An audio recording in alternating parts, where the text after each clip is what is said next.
તો રાણાને બથોડા મારીને ખાટલા નીચે પાડી દીધો અને આખી રાત સુવા દીધો નહીં.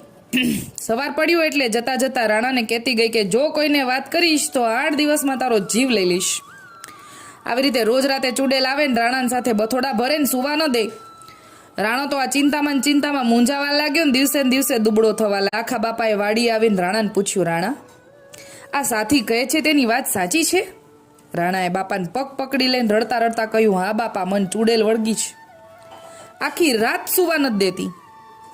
વાત સાંભળીને ભગવદીય લાખા બાપાનું દિલ દ્રવીભૂત થઈ ગયું.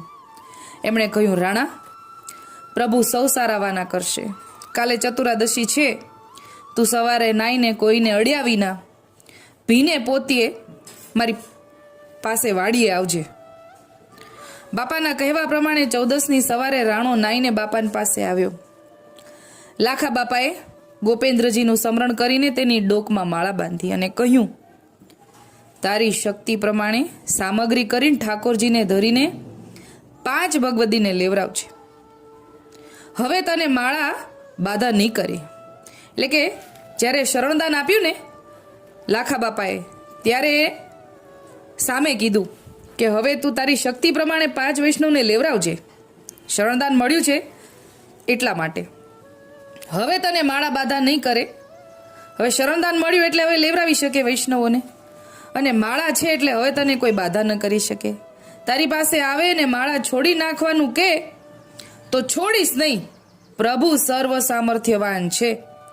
તે જ દિવસે રાતના ચૂડેલ આવીને રાણાની ડોકમાં માળા જોઈને જાણે તેનાથી દજાતી હોય એમ સંકોચાઈને દૂર ઊભી રહીને માળા છોડી નાખવા માટે રાણાને સમજાવવા માંડી. પણ લાખા બાપાએ પાઠ ભણાવી દીધો હતો એટલે મન મક્કમ રાખીને રાણાએ માળા છોડી દેવાની ના પાડી.